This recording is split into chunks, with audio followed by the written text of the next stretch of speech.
Let's begin, though, with that breaking news coming out of Washington this morning. House lawmakers voting 220 to 213 to pass the Build Back Better Act. The spending bill sets aside more than $800 billion for families, including money for universal preschool and childcare. It also sets aside roughly $500 billion to tackle climate change, $400 billion for healthcare. But the Congressional Budget Office estimates the plan will add more than $360 billion to the federal deficit over the next decade. Let's bring in our first guest for the hour. We've got Ed Mills, Raymond James, a Washington policy analyst. Ed, let me just get your read on this passage today. How big of a victory is this for Democrats, especially when you consider the bigger hurdle that awaits them over in the Senate?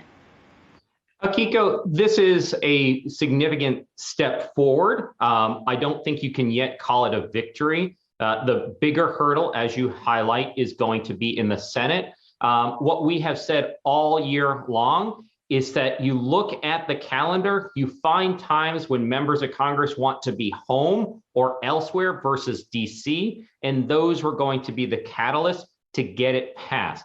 Because we have Thanksgiving happening next week, that was the key kind of pressure point here to get this through the House. It now goes to the Senate. My view is that we're going to wait pretty close to Christmas before we get a final version passed in the Senate, and then members of Congress can go home for Christmas or open Christmas presents together in the Senate chamber.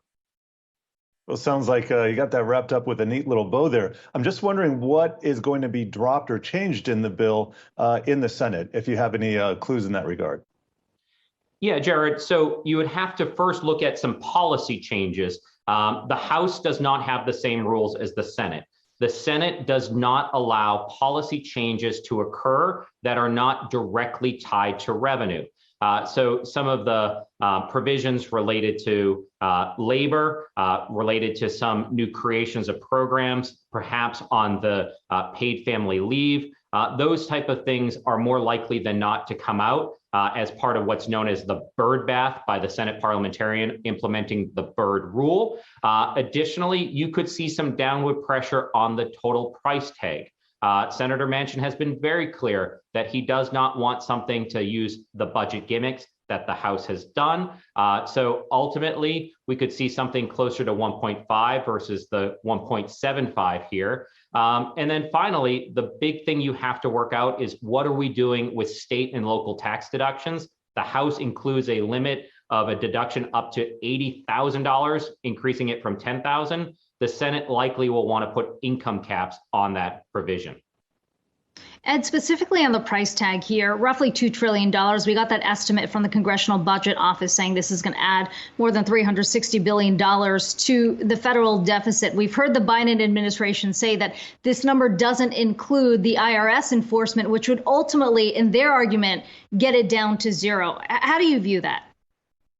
You know, it's one of those debates that probably is more important in DC than the rest of the world. Democrats will say the Congressional Budget Office is not set up to score a provision that adds enforcement at the IRS. And if they were to really enforce this, you would get closer to that $400 billion. And so they will have the argument that this is fully paid for. On the flip side, it gives a talking point to Republicans that this is not fully paid for. You're going to add to concerns about the deficit, add to concerns about enforcement. And if you're going to talk about adding IRS agents, something that Republicans are betting is not where Democrats really want the conversation to be right now. And just sticking with the price tag here, another trick that they use down in DC to get that price tag down is, I guess I'm not going to call it a gimmick, but basically instead of funding a program for 10 years, they'll whittle that down to 2 or 3 years. And then the threat is it potentially expires, has to be renewed. So the total cost, if it's renewed, is higher. But my question is, what's being reduced in terms of time that is taking away or that is adding to the ability to pay for this bill? In other words, what kind of taxes are we going to see on this? Yeah, Jared, that's a great question. I think one of the best examples is something that most of the viewers here probably are receiving right now on a monthly basis, the child tax credit. Initially, some Democrats wanted to extend that for the full 10 years. In the House bill, it is only extended for 1 year, as well as the earned income tax credit being boosted. For 1 year, that's $200 billion. You could see that at over a course of 10 years, something that would have been almost $2 trillion in and of itself. The bet here by congressional Democrats is that at the end of next year, before they recess after the midterms elections, they are going to push to extend that, say this is going to be something that the American population is anticipating to be deposited on a monthly basis.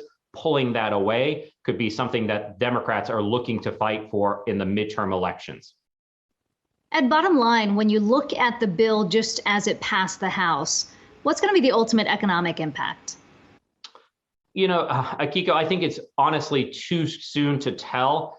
What Democrats want to make the argument is that it is investing in programs that are going to allow more adults to enter the workforce, provide them the training, provide them the child care, invest in education, as well as providing that child tax credit.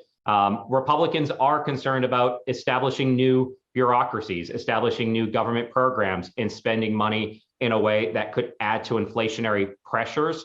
I think it is going to ultimately be years before we know. From a market perspective, what we have seen is a focus on the taxes. The taxes in this bill are a lot lighter, especially on individuals. We could see a tax cut to almost every American if it were to pass as is. From a market perspective, that would be viewed as a positive, at least in the near and medium term. And it's always good to have you join us to break things down for us. Ed Mills, Raymond James, Washington policy analyst. Good to have you on this Friday. Thanks so much for joining us.